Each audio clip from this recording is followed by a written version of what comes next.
বন্ধুরা, আজকে ঝিঙ্গে আলু কাঁকরোল দিয়ে চিংড়ি মাছের তরকারি বানিয়ে নিলাম। পুরো ভিডিওটা দেখবে। রেসিপিটা ভালো লাগলে লাইক দিয়ে ভিডিওটা দেখে নেবে। ঝিঙ্গে আলু কাঁকরোল নিয়ে নিলাম। কাঁকরোলগুলি কাটাগুলি ছাড়িয়ে কেটে নেব। সবজিগুলি কেটে নিয়েছি। ঝিঙ্গেটা এরকম কেটে নিয়েছি, আলুটাও ছোটো ছোটো করে কেটে নিয়েছি। ভালো করে সবজিগুলি ধুয়ে নেব। সব কিছু আলাদা আলাদা করে ধুয়ে নিয়েছি। এখন কড়াইটা বসিয়ে দিয়েছি। কড়াইটার মধ্যে সরিষার তেল দিয়ে দিলাম। তেলটা ভালো করে গরম হয়ে গেলে প্রথমে আলুটা দিয়ে দেব। আলুর মধ্যে হলুদটাও দিয়ে দিলাম। হলুদটা দিয়ে আলুটা ভেজে নিচ্ছি।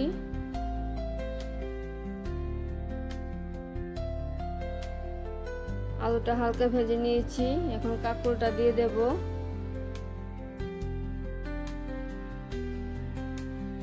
এখন আলু আর কাঁকরোল একসাথে ভালো করে ভেজে নেব।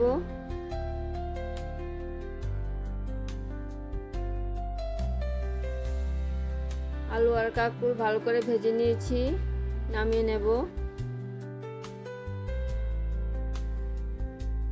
কড়াইটার মধ্যে আবারও সরিষার তেল দিয়ে দিলাম। তেলটা ভালো করে গরম হয়ে গেলে চিংড়ি মাছগুলি ভেজে নেব।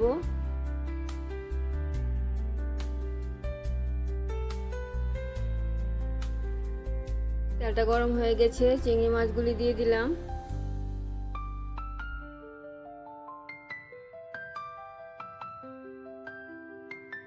চিংড়ি মাছের মধ্যে অল্প হলুদ আর অল্প লবণ দিয়ে চিংড়ি মাছগুলি ভালো করে ভেজে নেব।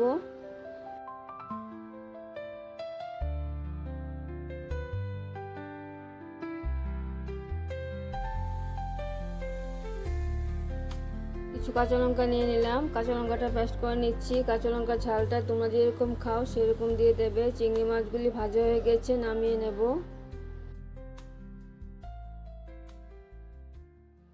কড়াইয়ের মধ্যে আবারও অল্প পরিমাণে সরিষার তেল দিয়ে দিলাম।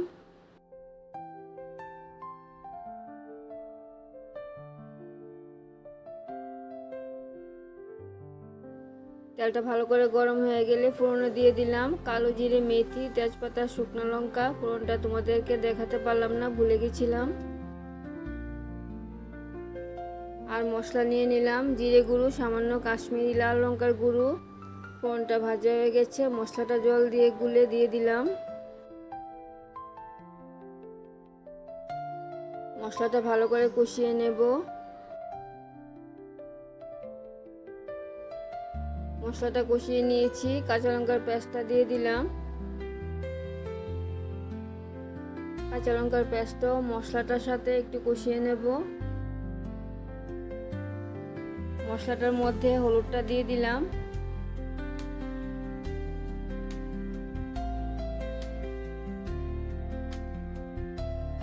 হলুদটা দিয়ে আর একটু নাড়ে চাড়িয়ে দিয়ে মশলাটাকে ভালো করে কষিয়ে নিয়েছি। এখন ঝিঙ্গেটা দিয়ে দিলাম। মশলাটার সাথে ঝিঙ্গেটা ভালো করে কষিয়ে নেব।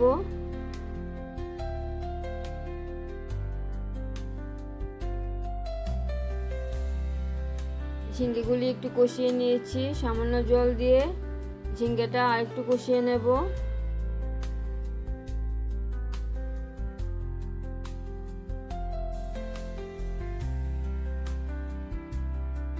ঝিঙ্গেগুলি অনেকটাই কষিয়ে নিয়েছি। ভেজে রাখা আলু আর কাঁকরোলটা দিয়ে দেব। ঝিঙ্গে আলু কাঁকরোল দিয়ে চিংড়ি মাছের রেসিপিটা যদি তোমাদের ভালো লেগে থাকে তাহলে আমার চ্যানেলটাকে সাবস্ক্রাইব করে আমার পাশে থাকবে। লাইক, কমেন্ট, শেয়ার করবে। এখন আলু আর কাঁকরোল ঝিঙ্গের সাথে ভালো করে কষিয়ে নেব।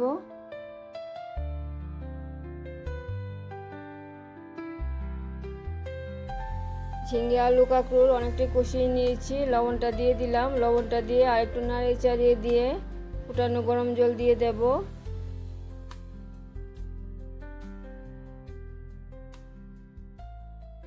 লবণটা দিয়ে ঝিঙ্গে আলু কাঁকরোল মশলার সাথে ভালো করে কষিয়ে নিয়েছি। এখন গরম জল দিয়ে দেব।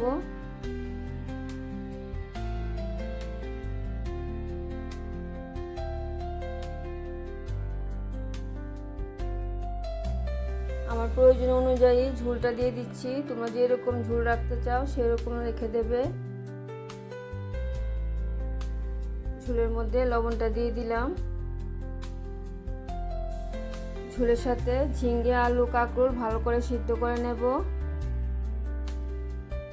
সবজিগুলি অনেকটাই সিদ্ধ হয়ে গেছে। এখন চিংড়ি মাছগুলি দিয়ে দিলাম। চিংড়ি মাছগুলি ঝোলের সাথে একটু সিদ্ধ করে নেব। ঝিঙ্গে, আলু, কাঁকরোল দিয়ে চিংড়ি মাছের তরকারি দারুণ খেতে হয়, তোমরা বানিয়ে খেয়ে দেখবে। ঝিঙ্গে, আলু, কাঁকরোল অনেকটাই সিদ্ধ হয়ে গেছে। এই সময়ে তোমরা যদি ধনেপাতা দিতে চাও তাহলে দিয়ে দেবে।